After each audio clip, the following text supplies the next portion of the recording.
Right, welcome everybody. Today we've got an invited speaker. So this is Chris Mills from Opera Software. Chris is also a bit of a web evangelist. He's a fellow at the W3C and co-chairs the education group. He's also a drummer in a heavy metal band called Conquest of Steel. So I hand you over to Chris. Hi there. Managed to get here in a reasonable time at least. So we haven't got too much time today, so I'll just skip further on. I'm not going to sit there and play all my band's back catalogue because that'd take far too long. So the talk I've come to give to you today is called Adapt and Respond, and I'm going to be covering a lot of different facets of responsive web design, which is this new buzzword that's setting the web design industry afire at the moment. For some reason, this talk also turned into a homage to 80s video games and culture, so apologies if you don't get any of the jokes on grounds of being too young. I won't patronise you any further, that's terrible. A little bit about me to start off with. Steve's already given me a reasonable little introduction, but yeah, I would split my time evenly between Opera Software, makers of the Opera web browser, and the W3C, or the web standards police, as I like to call them. And I do a lot of documentation writing. I do a lot of research and development, looking at new technologies that are coming out and some of the more nascent W3C specs, and then feeding back to the spec writers to tell them what completely doesn't make sense in the real world and what developers will never use and what looks great at the moment and things like that. I also whinge a lot about accessibility. I find that pretty much whenever a new, shiny, cool new technology comes along, everybody sort of jumps on it and makes loads of really crazy, garish, totally unsubtle stuff and completely forgets about the needs of, well, for a start, people with taste and also people using screen readers, for example, to get web pages read out to them. You know, people with visual impairments and people who can't use mice and need to just use keyboard controls, things like that. So that's another consideration you should always make when creating web content. And as Steve said, I'm a heavy metal drummer. I'm also a proud dad, and when you bring those two facts together, you get things like this. That's my youngest daughter. So a few useful links for you to jot down before we carry on any further as well. I publish a lot of free tutorials on using the latest, greatest new web standards features at dev.opera.com, so go there for a lot of useful tutorials. The big new project I'm involved with at the W3C is webplatform.org, which is supposed to be the ultimate client-side web development reference and tutorial site. It's in a little bit of a flux and is very alpha at the moment, but don't let that put you off. There's some great content hiding there somewhere. As soon as we sort the IA out a bit more, it'll probably be a little bit more findable, but we're still working on that. This talk and many others like it are available at slideshare.net/ChrisDavidMills, so go there after this if you want to read back on this talk and find some others, so no need to note all of this stuff down. And then finally, after you've finished here today, if you've got any questions that you didn't get time to ask today, feel free to look me up on Twitter at ChrisDavidMills or email me at cmills@opera.com. Feel free. I'm quite happy to argue about web standards all day. It's part of what I get paid for, so don't hesitate to send me a mail. So in this talk, I'll be looking at basic up to advanced responsive web design topics, including the basics such as media queries and viewport. These are technologies that allow you to serve different layouts to browsers depending on how wide the screen is. You know, so for example, you could have a single site which has a completely different layout on a wide desktop screen versus a narrow mobile screen. Pretty useful stuff.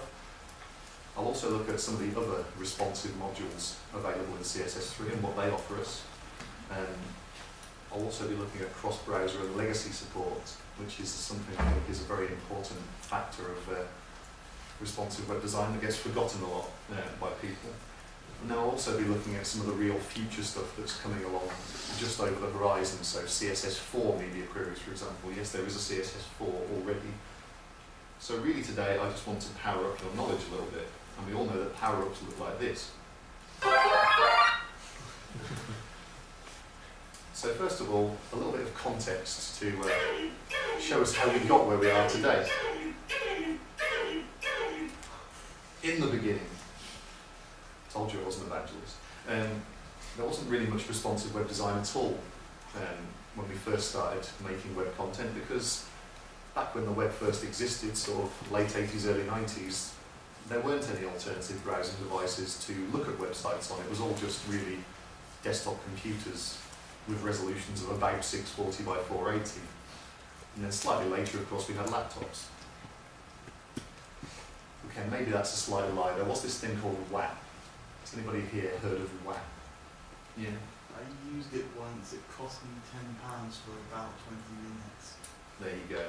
WAP was a brilliant, brilliant thing that we had back in the early 2000s. It was basically purported to be the web on mobiles, and everybody was really excited about it. And I mean, I edited one of the first books on how to create WAP applications, and instead of pages, it used a card metaphor instead. So you created little decks of cards to view on this tiny little mobile screen. Really, though, it was terrible. It was the crappiest thing in the world. It was just a really stupid, stunted, limited, dumbed-down, monochrome version of the web, specifically aimed at mobile devices. It was the crappiest, most overrated thing since Dragon's Lair came out on video disc. Awful. It was about 4 or 5 years after that we finally had something approaching the real mobile web. We actually had web browsers that would run on feature phones and smartphones, and slightly later on, of course, these tablet things started to appear. And this was pretty cool. It was actually the real web just running in a different place rather than some separate, crappy apology for a web that WAP was. And in CSS2, we had these things called media types. So quite simply, media types are things that allow you to specify that you want this CSS applied to the page only when the page is being viewed on a screen, or only when the page is being printed out. Screen and print are the only two media types that you'll still really use in any sort of regularity. So screen is fairly obvious. Most of the time when we consume web content, we're doing it on a screen. Print is also quite useful. For example, you can give the page a special style sheet or set of styles to use when the page is being printed out, which is useful for hiding things like garish backgrounds that you don't want to waste all your ink when you print out a page, or hiding the navigation menu, because that's pretty useless when the page has been printed out. Or my favourite trick is to use generated content to actually grab the actual URL of each link and print those out next to the links when the page is printed out, because let's face it, links are also pretty useless on a printed page. There are also these media types, handheld and TV. There are also really weird ones like Braille reader device media type and fixed with teleprompter media with media type, and really weird things that you'll never ever use, but they seem to think they're useful when they were writing the spec. Handheld and TV were thought of as really useful for a while. People jumped on the handheld media type and went, oh, we can now properly tailor style pages, delivering just styles just when this page is viewed on a mobile device. And these were very popular for a while. Mobile browser manufacturers said, okay, this sounds like a cool idea, so now we'll make it so that our browsers use handheld media by default when it's made available by the web developer. However, they soon discovered that this was a really bad idea, because a lot of web developers just used it as an excuse to serve a really rubbish, dumbed-down version of the web experience, of the site experience to mobile phones. And this upset a lot of users, because users were like, well, our phones are getting more powerful now, and we can actually start to handle full-fat desktop sites on our mobile phones, so could you please give us the proper content? So mobile browsers very quickly abandoned this idea and just started to ignore handheld media pretty much. The other problem is that it's an inherently flawed concept, because what is a handheld device? Surely a mobile phone and a tablet and a laptop and whatever other thing you can hold in your hand and walk about with that can view the internet, surely these are all just different sizes of screen, really, aren't they? TV has the same inherent flaws. Though of course TV on the web is a bit of a weird thing anyway. I can't say too many bad things about TV, web-enabled TVs, but because my employer actually makes quite a lot of money from building such solutions for TV manufacturers, but at the moment I just feel that we're not really using web-enabled TV technologies to their full extent. We have got limitations, you know, the processors available in TVs tend to be pretty weedy, so you can't really run that much awesome content inside a web-enabled TV. Because really what you want is something like, you know, you can think that you could have a TV program playing in something like iPlayer, but then you could have loads of tagged information inside that TV program, so you could maybe see a sofa in the back of in the background of the screen and go, oh, I want to know what type of sofa that is and know where to buy it, and things like that. Or, oh, there's a background tune being played, you know, in this film. I wonder what tune that is, or what other stuff that band's got out. You know, you can have all sorts of interesting immersive experiences. But at the moment, all of the adverts are just basically going, oh, you can have Twitter on your TV, and oh, you can have Facebook on your TV. So, one, you've probably already got 2 or 3 or 4 or 5 devices already lying around your house that do a much better job of social media than your TV. And 2, I bet most of you don't particularly want all of your family members or all of your housemates sat there looking at exactly what you're writing on Twitter and Facebook displayed in huge letters on the wall 2 meters away. A small survey recently indeed showed that teenagers were horrified at the prospect of their family being able to see all of their social media activity. So, at the moment, pretty terrible, but I'm sure it'll get better soon. Of course,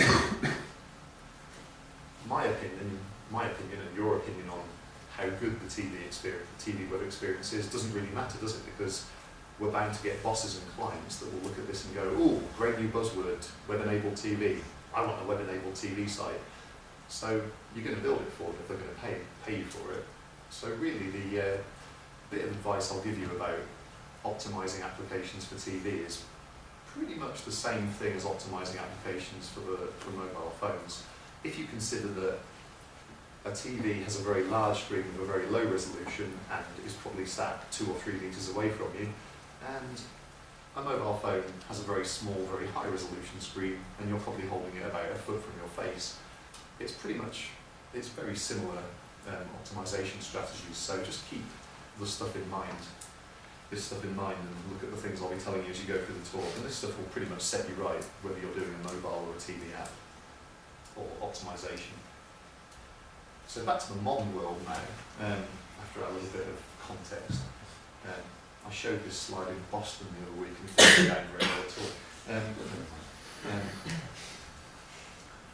The technology that we have for, well, it's sort of the primary technology that allows us to optimize layouts and content for different screen sizes is media queries. And basically the idea is that it extends media types.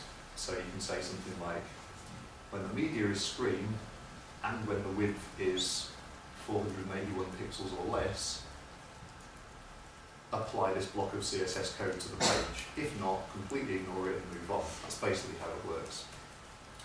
And it allows you to do things like this. So we've got some sort of desktop layout on the left, but then on the right hand side, when you've got a narrow screen looking at the page, a bunch of extra styles have been applied over the top of the basic desktop styles to give you a more suitable mobile layout. Now this is all great, but there is a mobile problem here. One problem you'll get to is you'll sit there and you'll make this nice site which uses a bunch of media queries and gives you some nice layouts for different screen widths. But then you may come to look at it on a mobile device and see that instead of giving you the mobile layout, it's actually giving you the desktop layout, but just really small and piddly and zoomed out. Now the reason for this is that mobile browsers lie. What mobile browsers do is they don't render the site that you give them to load at their real screen width. Instead what they do is they render it at an assumed width of about 1,000 pixels. I think Opera Mobile uses 980 pixels wide, and then they shrink that result to fit on the screen. Now that may sound a bit stupid, but in actual fact that's a good defensive mechanism for them to have, because most sites still probably won't be responsive and won't have media queries used to give customized layouts for different screen widths. So your average non-responsive, non-customized optimized site will look pretty awful if you render it at 320 pixels wide or 480 pixels wide or whatever width that your mobile has. So good defensive mechanism. But of course, being the responsible web developers you are and having used nice media queries to optimize the layout across narrow mobile screens, you want the mobile browser to behave and not lie and actually use your media queries properly. The way to override it is by using this thing. It's called viewport. This was an Apple invention that basically all of the browsers adopted because it was a jolly good idea.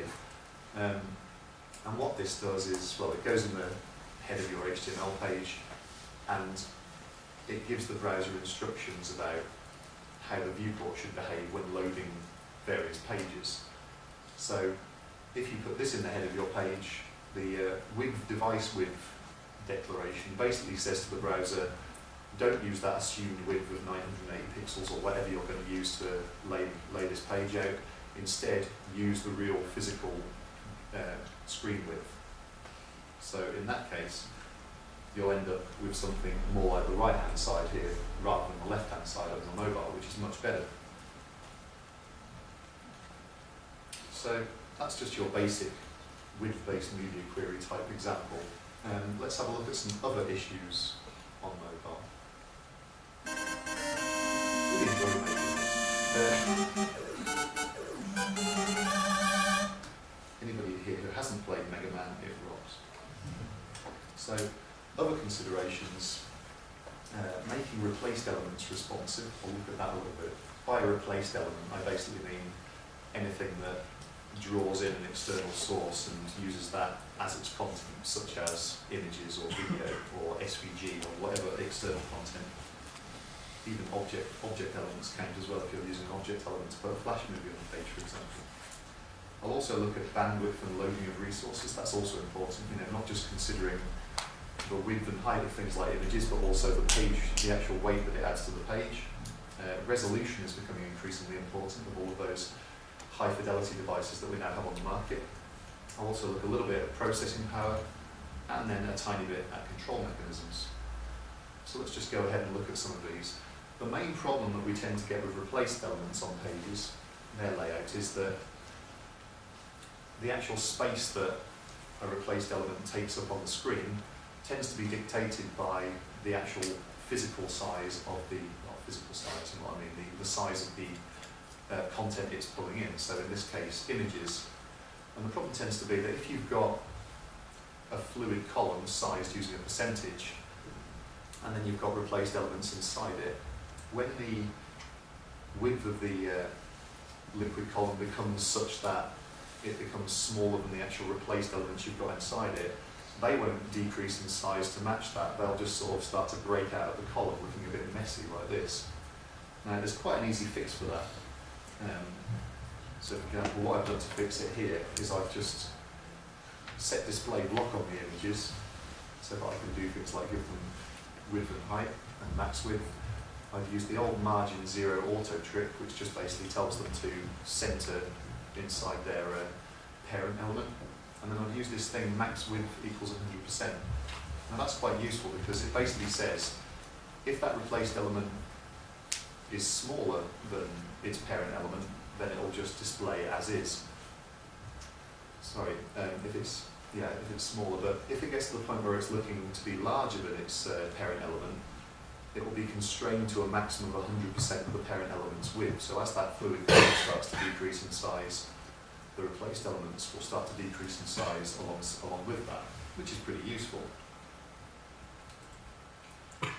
One problem that you'll always come up against, if you still have to support these horrible old browsers like IE6 that still occasionally bubble up to the surface these days, old versions of IE don't support max width, so you'll have to fall back to width equals 100% instead. You need to be careful with that because that doesn't work the same way really. What that then does is the replaced element will always be 100% the width of the parent, regardless of whether it's smaller or bigger. So you want to be very careful on which replaced elements you select to be targeted with width 100%.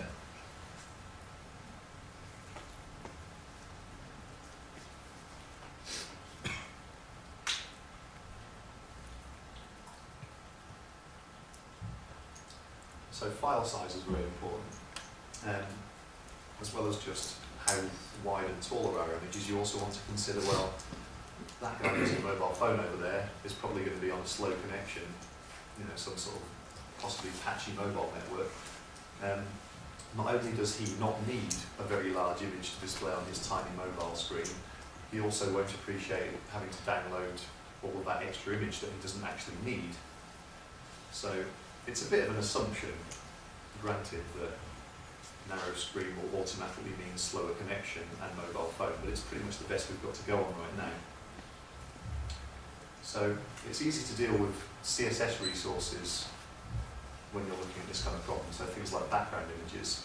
If you want to serve a smaller background image to mobile devices, or maybe just turn it off altogether when it's a mobile device that's accessing the site, and then just show your larger background image for desktop devices and other larger screen devices, you can use a methodology called mobile first.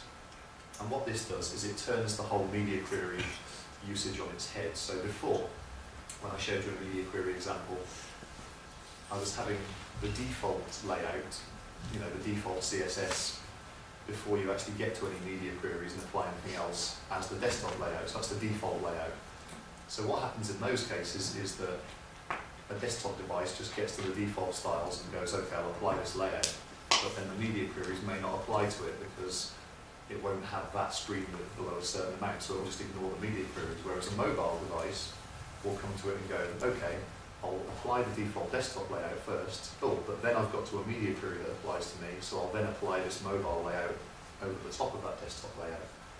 So that's a bit of a problem because the mobile device will download all of the assets and all these background images first, and then it will get to its media query and then download all the other stuff over the top of that. So if you're trying to show a smaller background image for mobile devices, it's defeating the object because the mobile device will already download the desktop background image and then it will download the mobile background image over the top of that, so wasted bandwidth.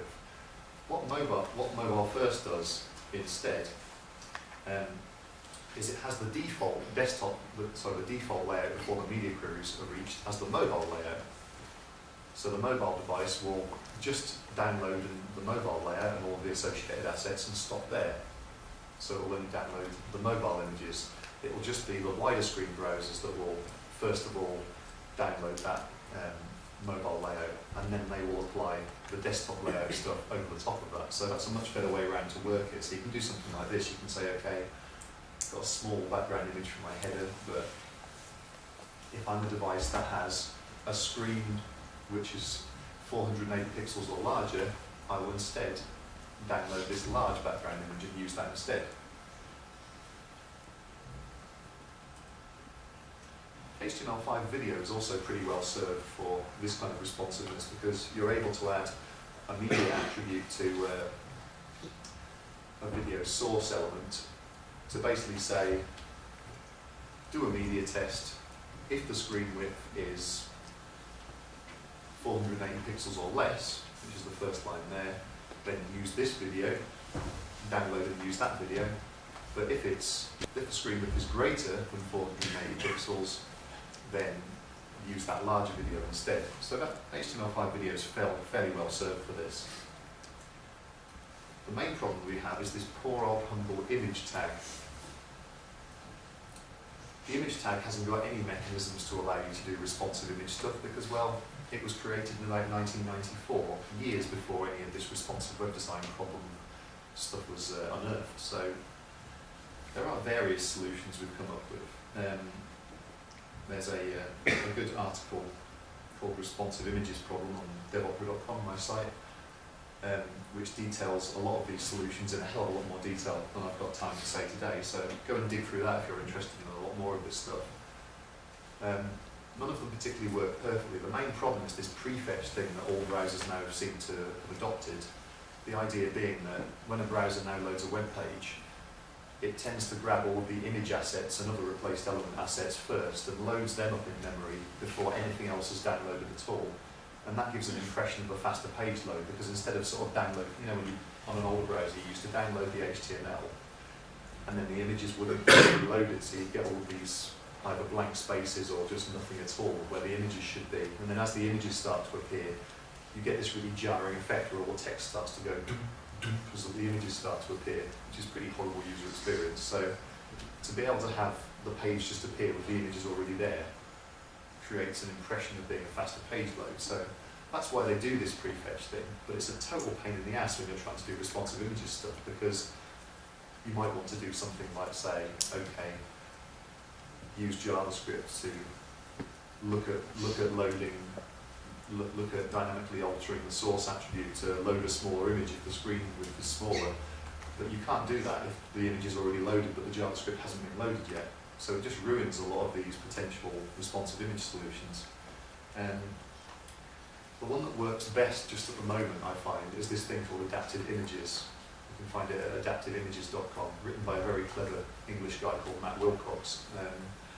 Now what this does is it uses PHP and a special htaccess file, and you actually put your media queries inside the PHP file. So the media query tests are done on the server side. They get shot over to the client, and the tests are done and the information is sent back to the server. So then the PHP then decides what images should be sent to the client based on width, etc., etc. It's a bit hacky and a bit fiddly. It's a bit ridiculous that we should have to use a server-side solution to solve what's essentially a client-side problem, but there you go. That's pretty much the best that we've got at the moment. There is some good news on the horizon. In the W3C, there was a community group set up called the Responsive Images Community Group, designed to discuss and work out a solution for this problem. And they worked out this thing called the picture element. And the idea of the picture element is it does the same thing for for images that HTML5 video does for videos. So it has this series of sources, and you can have the media attributes on the sources just the same as you can in HTML5 video. And then also in the same way as HTML5 video, you can just have a regular image tag at the bottom there to be used by browsers that don't support this picture element yet. This has literally just been added to the HTML5 spec, so it's going to be a while before we see native support across browsers, but it's kind of cool that we're getting there. And there were other suggested solutions to this problem. There was this SARC set thing that I think Apple invented, it might have been Google or Apple, which involved having a lot of kind of media hints inside your image tag in this SARC set attribute that sort of basically said, well, we've got this series of images available. If your screen is 600 pixels or, if your viewport is 600 pixels or wider, then this is probably the best picture for you to use. If you've got a high resolution device of 600 or wider, you might want to use this high resolution image instead. So that was okay, but it was a bit fiddly and also featured a lot of really horrible new syntax to learn. And none of us particularly like to learn more new unfamiliar syntax. Somebody also suggested maybe should we have a new image format which will contain a load of different versions of the image for different browsers, a bit like an animated GIF has all sorts of different frames inside it. Another person said, well, should we maybe have the media test inside a meta tag inside the HTML head so that we can just do it once per page? Because at the moment, every time we use a media query or an image or a video element, we do the media test separately every time. And there was various other talk about it, but yeah, so hopefully the picture element should solve things for us.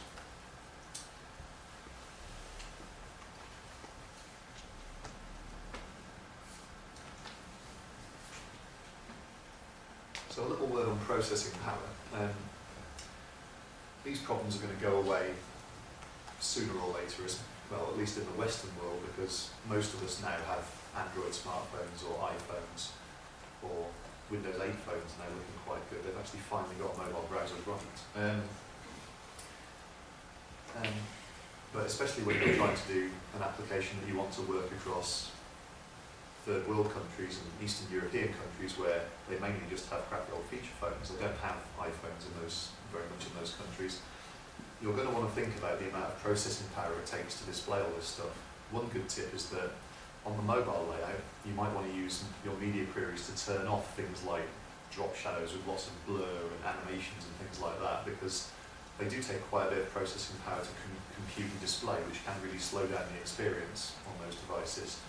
Plus also on a narrow mobile screen, if you've got loads of shadows and rounded corners and things everywhere, it can start to make your display look really cluttered and horrible, so you should think about that quite carefully. Also, it's worth considering using CSS effects to do things like simple animations rather than using jQuery or Flash. Well, Flash doesn't work on iDevices anyway because Apple just banned it from iDevices, which was pretty much the main nail in the coffin of Flash.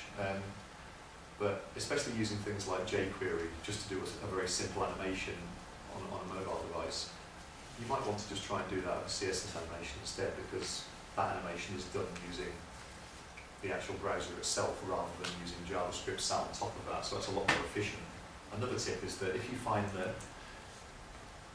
you've got CSS transitions and transforms that are running really slowly on devices like an iPhone,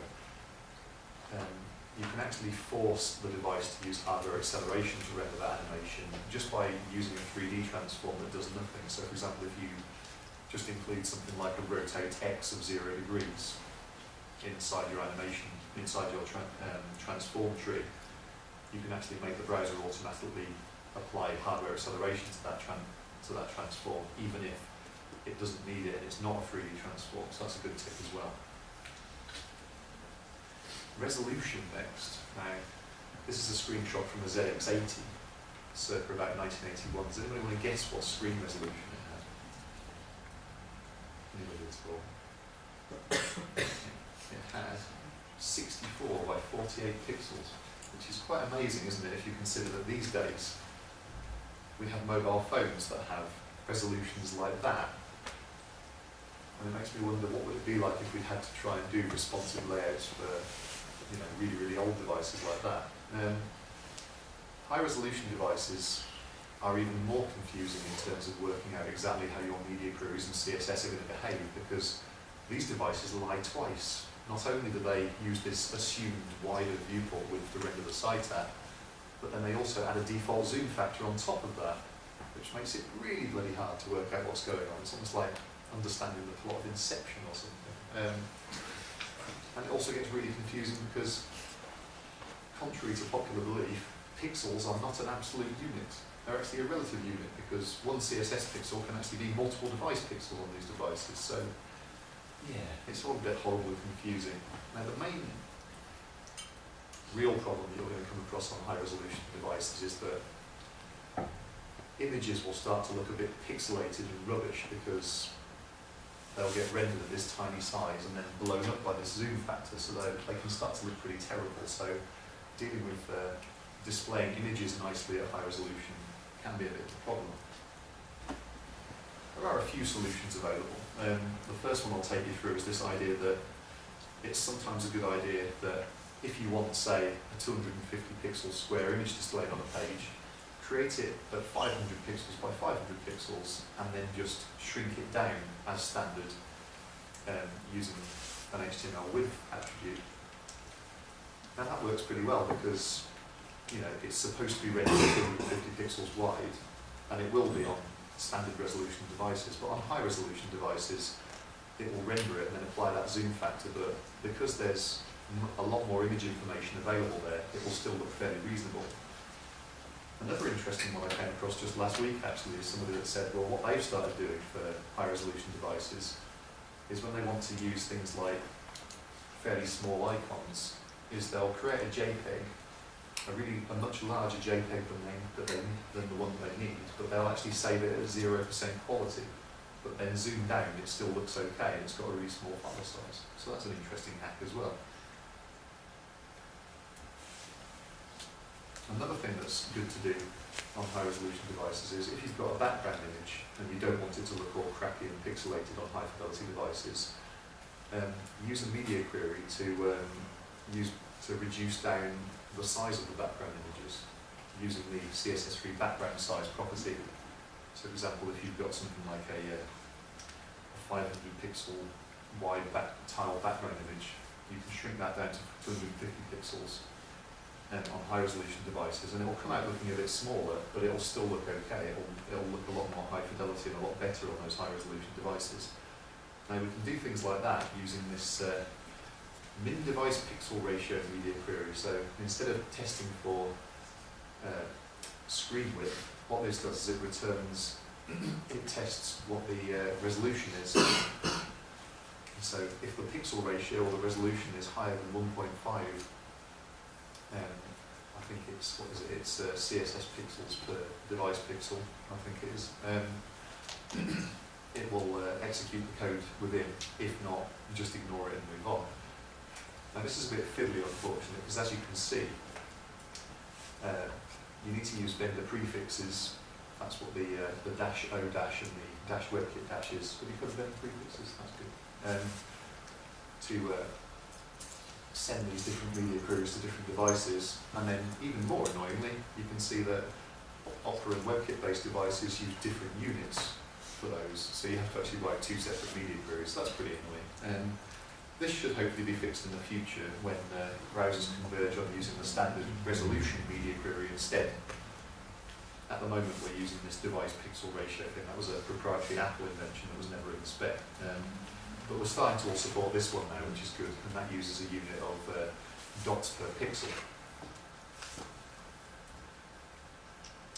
Another thing that you will need to do in these situations, well, might need to do in these situations, is you can actually use a viewport setting of target density DPI equals device DPI.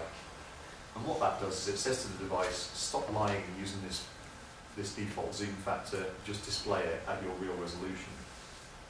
So that's another option available to you if you're trying to get your stuff to look better on high resolution devices. Of course, it may look a bit small, so you'll have to then apply some sort of increase in size to it just to make it look as big as you want it to look.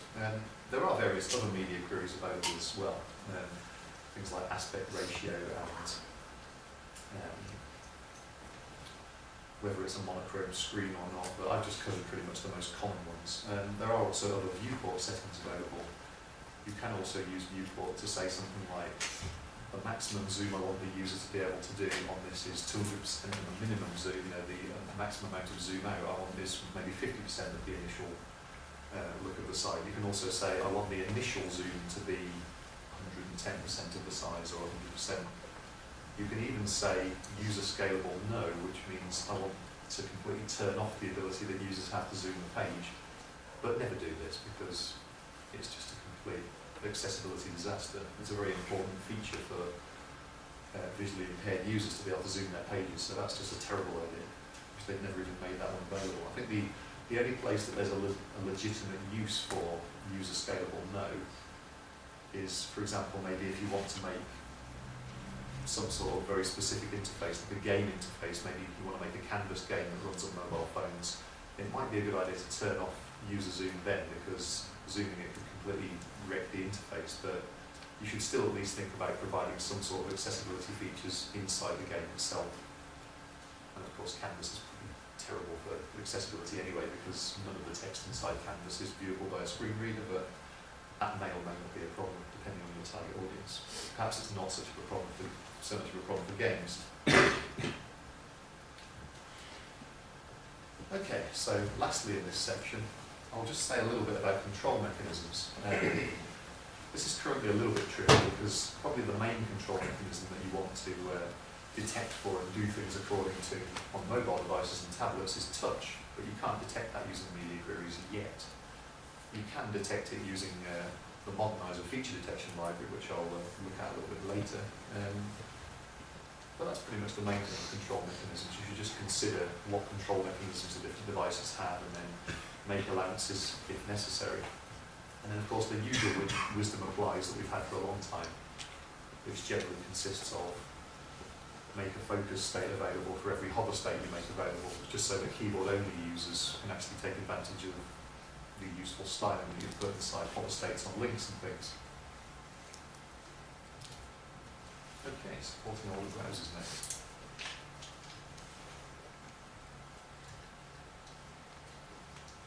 When I say supporting all the browsers, I'm usually talking about IE6 to 8, but not always, but normally.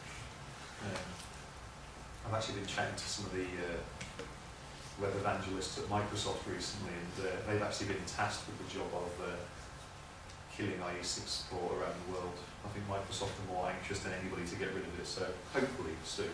Actually, in recent times I've been talking to quite a lot of developers and designers who have said they've just seen a recent shift in the last year or so to not having to support IE6 and 7 anymore, so that's pretty good. although people working in places like government agencies tend to be pretty screwed and be locked into IE6 support forever and ever. So, in terms of responsive design, you do have a bit of a problem when supporting old versions of IE because none of them, these old IE versions, support media queries. You might think, well, that's not such a problem because you're not going to be using IE6 to 8 on a mobile phone anyway. It doesn't exist on mobile phones. But the trouble is, if you viewed mobile first, like I suggested earlier, the default layout will be the mobile layout. And you don't really want desktop users looking at IE6 to 8 to be given the mobile layout, really, do you? So one solution to that is to use a polyfill, which is a JavaScript library which fakes support for a standards feature when native support doesn't exist. So you can use a polyfill to fake support for media queries in old versions of IE. The smallest, probably best one for most purposes is respond.js, written by this guy called Scott Gell. That's really is only a couple of K, so that's pretty good and doesn't have a massive performance or download hit on your page. It does look a bit horrible and clunky when you resize your browser window. You'll see this horrible sort of as the new layout comes into place, but I wouldn't worry about that too much because very few users will actually sit there resizing their browser window. They probably won't even know how to do that. So there's another one called media queries, so CSS3 media queries.js, which is a bit bigger and clunkier, but that supports more types of media query than respond. Respond literally just goes with and hide media queries. So it's useful to consider both of those. So on to Modernizr. How much Modernizr have you done? Not much? Okay.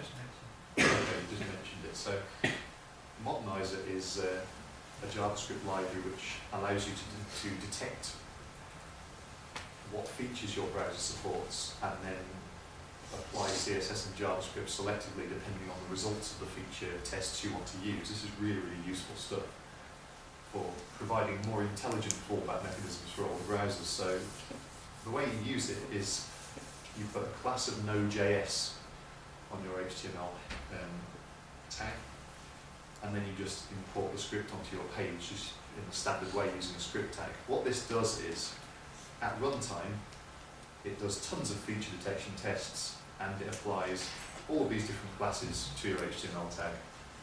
And why is that useful? Well, it tells you the results of all the feature tests it's done. So you can see here we've got video, audio, which means the browser looking at the page does support video and audio. No touch means it doesn't support touch, this particular browser and device. No web SQL database, it doesn't support the web SQL browser-based database, etc., etc. No CSS3 transforms for reading, it doesn't support 3D transforms. Now this is really useful because you can then go and apply CSS selectively depending on whether the browser supports these features using descendant selectors. So if we've got maybe a feature which uses a 3D transform, a rotation along the x-axis, you can then say, okay, for browsers that don't support 3D transforms, just use a more basic 2D transform instead. So I'm talking about things like this. So if we have something like a simple card flip example, so I'll just get it in Chrome first. So this is using a 3D transform just to show a kind of a spinning business card on a page, just a pretty simple example. But when we view it in a browser like Opera, it doesn't support 3D transforms. It gives you a sort of a 2D solution to showing both sides of the business card instead. So perhaps doesn't look quite as squishy or elegant, but it's still a reasonable user experience. And you can pretty much build that all the way down the line. You know, you could say if the browser doesn't support 3D or 2D transforms, maybe just apply a big left padding just to make the card move over. So again, less elegant, but it still works.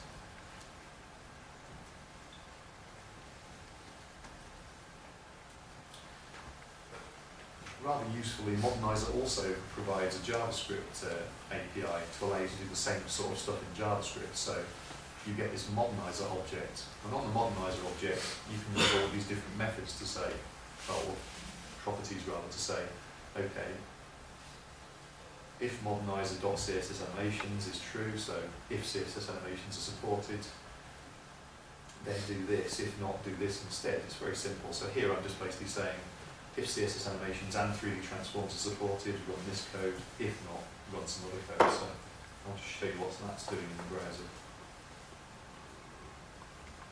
So I've got this rather nice little animated form example. So what I've got here is I'm just using click events to apply classes to these different elements which have CSS animations attached to them. So when I click this heading, I apply a class to the form, which I apply an animation class to the form, which makes it roll out. When I press the submit button, it applies a class, an animation class to the form, which makes it flip over and give you a thank you message.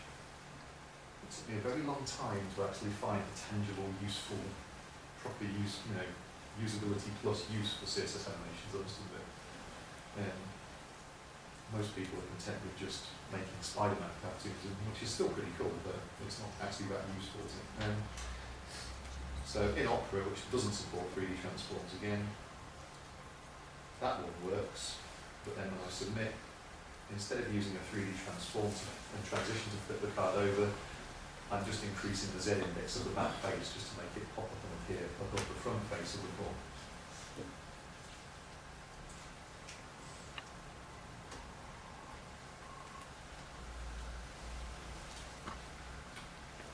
In the future, all of this Modernizr stuff may be replaced because we've now got this feature that's just starting to be supported across browsers. It's just supported across Opera at the moment, I think. This thing called Support. It's actually it's supported in the Firefox Aurora natively as well. We've got this @supports rule. And what we're doing here is we're saying, if this browser supports the display flex property, use a Flexbox layout. If not, do something else. That's what you can do with support. Because a few people have said, well, generally what you want to use feature detection mechanisms for is to apply fallbacks for older browsers, but if they don't support the feature detection mechanism either, that could be a bit of a problem, but we'll just have to see what happens. I'm going to go on to next. Well, another thing I just wanted to mention is there's a lot of fiddliness and annoyance, isn't there? I'm sure when writing code you've got really fed up with having to add all these different versions of properties with different vendor prefixes at the front of them. There's an absolutely fantastic thing called SAS. Has anybody here heard of SAS? Anybody? Okay. SAS is a CSS preprocessor. So what it does is you write slightly modified SAS CSS code, and then that automatically compiles to just normal CSS, which gets shown at runtime, which I should say gets used at runtime. So I'd recommend looking at SAS at some point. I'll briefly show a couple of examples at the end if we've got time. So other responsive modules inside CSS.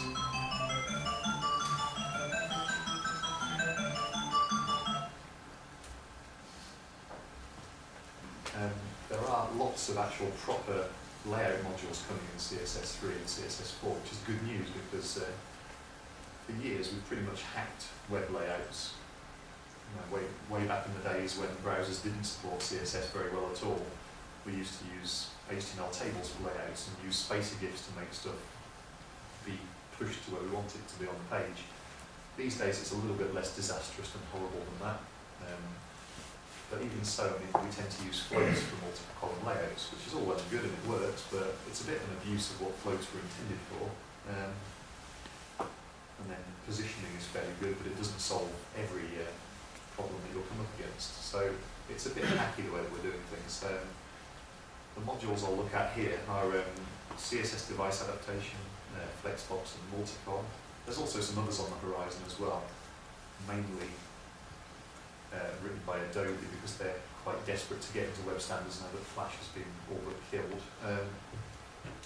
So there's things like regions which allow you to mark certain container elements as regions to flow content into sequentially. There's CSS grids which allow you to define different elements as different squares on a grid and then you can say, okay, I want to put this content inside to these grid cells and this content into these grid cells. It's almost like doing CSS table layouts without abusing CSS tables.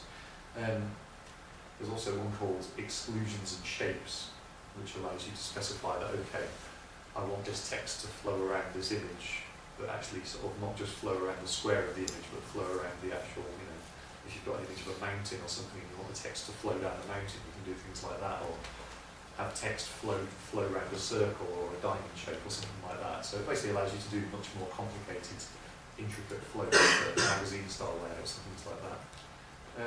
But all of that kind of stuff just is pretty much vaporware at the moment. It has no support anywhere, so there's not really much point showing it to you. But I will show you these. There's a spec called CSS device adaptation, which was written by a bunch of guys at Opera and is just starting to be supported across all browsers. The reason why we made this is because we looked at viewport and we said, well, viewport is great, but it really is more of a styling type thing than a markup type thing, really, isn't it? So why did it get made as an HTML meta tag? So what we've done is we've just produced an equivalent at rule which does the same thing in CSS. So here you'll see that I've got a slightly more complex viewport example, and then below it is the equivalent at viewport CSS device adaptation version. And this is quite cool because it means that you can actually nest at viewport at rules inside media queries, so you can have viewport only applied if a certain media query is applied. So that's got some pretty interesting possibilities. The next one we'll look at is Flexbox. Now this is pretty much the holy grail of layout modules, because this allows you to do a lot of things which have been ridiculously hard to do in CSS for years. At the moment it's supported in Opera and WebKit, but support is just starting to get there in Firefox nightlies as well. So we should see this support everywhere soon. What I tend to do is that it's especially useful for mobile apps, because generally pretty much all of the browsers that you'll meet on mobile will be WebKit based or Opera based, with a few exceptions. For example, Windows 8 browser, Mobile IE 10 or Mobile IE 9 it's called, I'm not quite sure at the moment. So what you can do is you could maybe use some Modernizr to say, okay, I'm going to use this really nifty, handy Flexbox layout on these mobile devices, but then on mobile browsers that don't support Flexbox, I'll just provide something slightly simpler and less flexible using floats or something like that. So what Flexbox does, well, let's just look at how it works and then you'll see how it does from there. So if we just take an example of a simple parent container with 3 children, by default, this will just be laid out something like this. Okay, I've given it some arbitrary height just so that you can see the effect a bit better, but it'll look pretty much like this. The children will just stretch to fill their parent. What we do with Flexbox is most of the rules of Flexbox are put on the parent of the actual children you want to lay out using it. So you basically display this parent's immediate children as a flexible box. And to do that, you set display flex on it. And then what you do is you say flex flow row if you want the elements to be laid out horizontally in a row, or column if you want them to be laid out vertically downwards in a column. Flexbox really doesn't care, it just basically lays out the elements according to what you've told it, pretty much irrespective of the space they take up. You can also do flex flow row reverse if you want them to be laid out in a row but right to left instead of left to right. Or down to up instead of up to down if you're using a browser and a language which displays content vertically instead of horizontally. So just applying display flex and flex flow row to our element will result in this instead. So now we've got them laid out in a nice little row. The next thing we can do is we can say, okay, I want to align all of those items vertically centered in the space available. So align items center would do that. And that's a bit of a sort of a holy grail of layout. To center things vertically is a complete pain in the ass using all browser technologies. You can also do align items stretch, and what that does is it says, okay, I want all of my items to stretch to completely fill the space available regardless of the actual height of the content inside them. And again, that's another holy grail of layout which is impossible to achieve using the old CSS2 stuff. If you have different amounts of content in your columns, they will sit there and only shrink, and they will sit there and shrink wrap that information, unless of course you set them to be a fixed height. But that's no good because that's completely inflexible. So it's one of those really annoying layout problems that we wanted to solve for years. Take a sip of my water.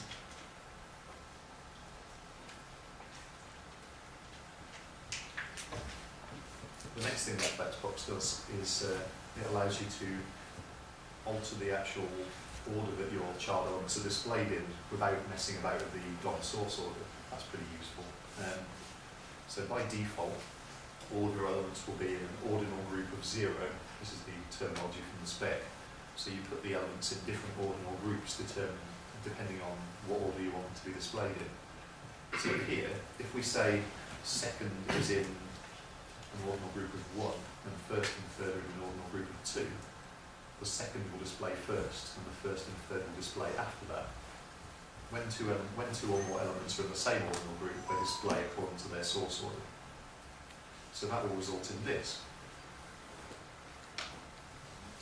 And then probably the funkiest thing that Flexbox does is it allows you to specify a flex value for each of your child elements.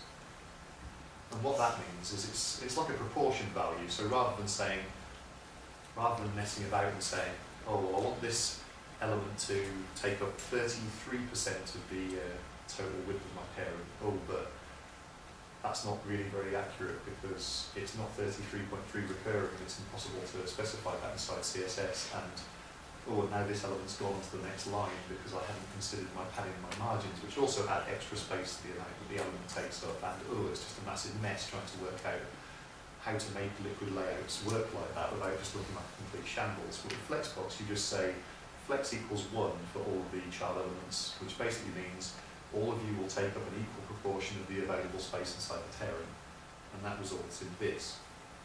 Well, I've also got a bit of padding, a bit of margin involved there.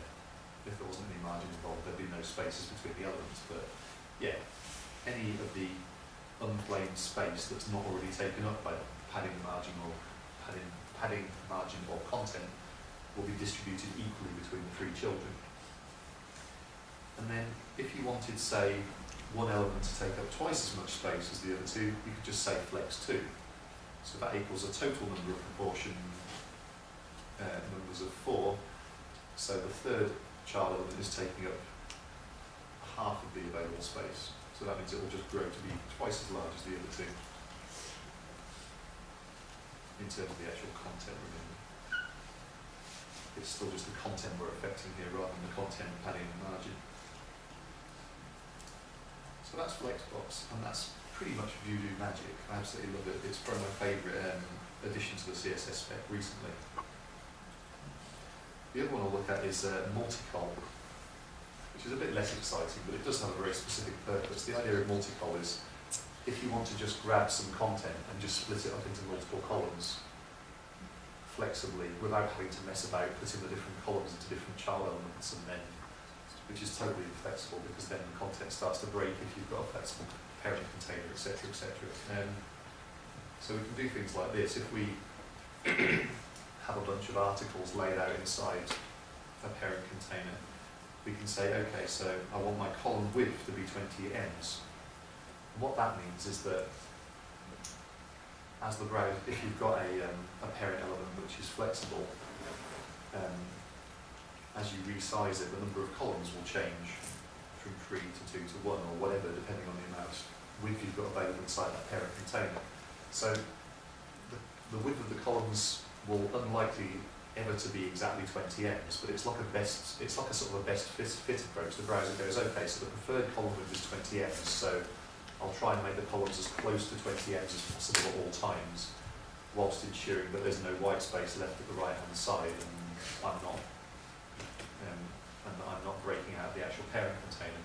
You can also, if you want, specify that you always want 3 columns, regardless of how wide the columns are, and then if you've got some sort of text content, the width of the columns will just change to make sure that there's always 3 columns. So there's different approaches to doing it, and you can also say things like, I want to specify some black 3-pixel wide rules between the columns, and maybe if you've got a heading at the top of your content that you're breaking into multiple columns, you probably want that to span all of the columns rather than just being slumped into the left-hand column, so you can say column span all, which is another available property, although that's not supported across any browser except Opera at the moment, which is quite annoying. So that kind of limits the use of this at the moment, but it's still quite interesting. So let's now have a look at other future developments, a few of the sort of shadier things coming just over the horizon. So first of all, we'll look at matchMedia, and in fact, I should move this to another section because this is pretty much well supported across browsers now. The idea here is that you can basically run a media query inside JavaScript and run code depending on whether that media query returns true or not. So that's pretty useful. It's supported across all modern browsers except Opera and IE, although Opera, we're getting it very soon. There's a polyfill available to add matchMedia support into your browser if you need it there. And in CSS4 media queries, there's quite a lot of new options coming up for media features that you can do tests on. For example, there's a script media query, which basically allows you to say, okay, if scripting is available, run this CSS. If not, don't. So you can provide fallbacks for browsers that don't have script available.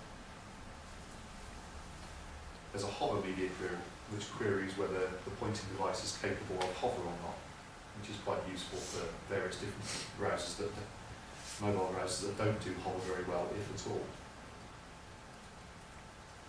There's a pointer media query that says, has the target device got no pointing device available?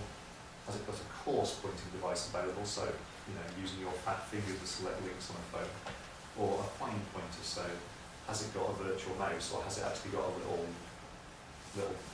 pen stick available?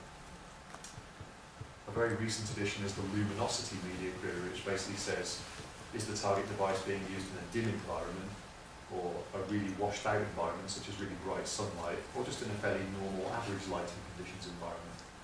So that's quite useful, and also shows that we're now tapping into the abilities of the hardware to actually give us that information. And there's a lot of other future ones on the cards, which may or may not appear in the final spec. So, is the media paged or not? Is the device interactive or not? There's also a touch one on the card. So we talked about touch support, touch detection earlier, didn't we? So, is the device a touch device or not? Has it got a keyboard or not? That's also potentially quite a useful one to have available. They're also looking at a media query for, has the device got a remote control available or not? So basically, is it a web-enabled TV type thing, or is it a Wii, or whatever? And the final one, which is kind of the holy grail of media queries, is a network speed media query. A lot of people are talking about that at the moment because it would be really useful to be able to serve different things depending on if the user's on a fast connection or not. The problem with it is that it seems nobody's really worked out a decent way to do this, because even if you do use some sort of polling application to detect what speed data is being sent at, what happens if you're on a really, really dodgy connection where your bandwidth speed is going up and down all over the place? You might be standing here and your browser will detect that you're on a faster network, but if you walk over there, 20 feet, which tends to be what happens in my house all the time, your network will completely disappear and you'll be screwed. But people from the CSS working group are requesting that if anybody has any good ideas about how to implement a network media query, please come forward and share them. Here's a very subtle advertisement. I wrote a book recently. I think you've got a copy already. Good. You wasn't too late to not survive about at least getting hold of a copy. So I have a book written, Practical CSS3 Development Design. So it covers a lot of this stuff, but in a hell of a lot more detail. So if you want a useful reference, please help to feed your starving web evangelists. And that's pretty much it from the talk. Thank you for listening.